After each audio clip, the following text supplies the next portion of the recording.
ډبل ټیپ ډبل ټیپ ډبل ټیپ څنګه چې په ټیک ټاک کې وایي که نه ډبل ټیپ ډیجیټل سوال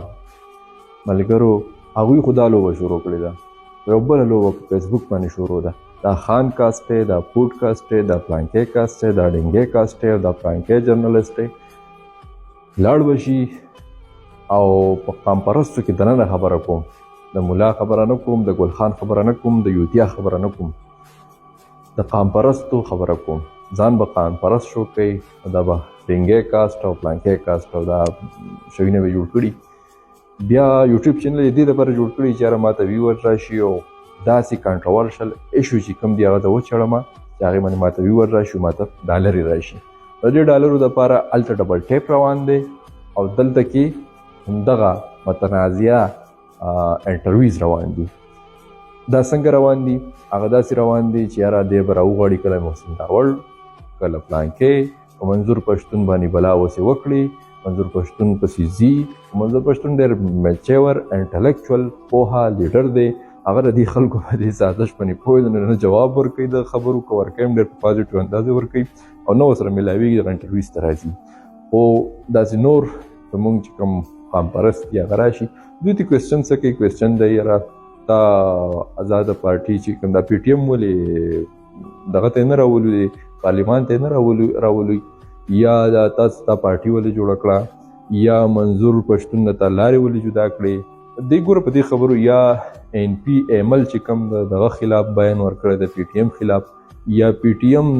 د ان پی ته ولې کنځلې کوي لکه دا څیزونه چې ډېر د پښتنو ټولې ستونزې ختمې شوې ټول مسایل ختم شو راغلی څه شي ته دغه متنازعه انټرویوز ته راغلي دا یو په بونیر کې دی هغه لګیا یو څه خان کاسټ او څه ډنګې کاسټ هلکه صحافي د جرنالیزم دا مطلب نه دی چې ته بس چا سره انټرویو سوال وجل د هغې مونږ قایل نه وي سوال به کې خو لکه د دې خبرې قایل نه وي چې ته د دې سوالونه بار بار راوچته یو پر یو جرنالیست وکړي بس ټیک ده ته یې ولیکې نو دا ولې چې دا دلته کې وکړي اوس پی ټي ایم خولې نه داسې خبر راوباسي یا د محسن داوړ له خولې نه داسې خبر راوباسي یا د ان پي د خولې نه داسې خبر راوباسي چې هغه پرې نورو بده لګي نو هغه بیا یو بل ته په سوشل میډیا دا هغه کلیپس رالي او په سوشل میډیا دې دا ورکر لګي دا بېوقوفه خره دا وایان دا لګي یو بل ته کنسل کوي او دا د دې څه خبره کړو او د لیوزي په کلته کې شهرت کیږي هغه مخې تاویږي په سوشل میډیا باندې او دا هغه کلیپ بار بار هر یو سړی شیر کوي هر سړی اپلوډ کوي نو دا د ټریکس دي نو یو خو دا لوبه دوی شروع کړې ده بله لوبه دا شروع شوې ده چې بایي پیج کولاو کا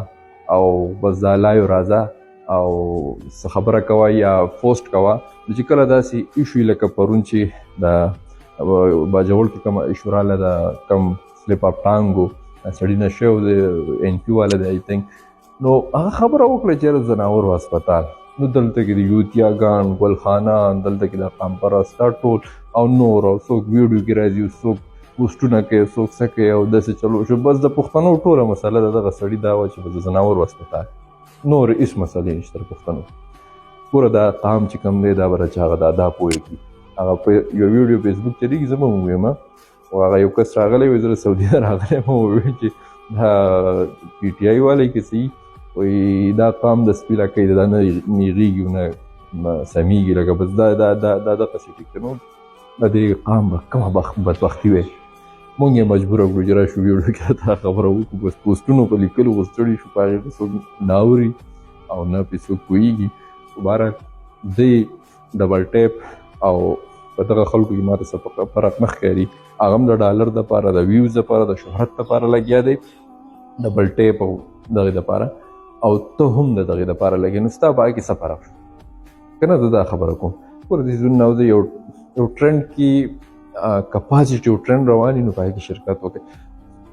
ځناورو هسپتال او محسن داوړه ته داسې چل وکړو ایمل خان دا وویل او منظور پښتون دا وویل او دا یو بل دغه کلیپس خپل کلیپ مشهورولو لپاره او دا خلک په سوشل میډیا وروستلو دا بېوقوفه خره د غوایان وروستلو لپاره تاسو بس د هغه خپل شهرت لپاره به داسې سوالونه ما یې کوم راغستی که نه د دې څه پازیټیو خبره پکار ده چې یاره د خاورې مسایل څنګه دي به څنګه حل کوو جرنالیزم دې ته وایي د خاورې مسلې کمې دي او دا به څنګه حل کوو یونایټ کیږو به څنګه نو دا خو زما مسله نه ده که نه چې منظور محسن داول ته په کمره کې دا ویل او محسن داول په ایمل پسې دا ویل او ایمل په محسن داول پسې دا خو زموږ مسلې نه دي یار او دوی خپل منځ کې مسلې دي زموږ خو نه دي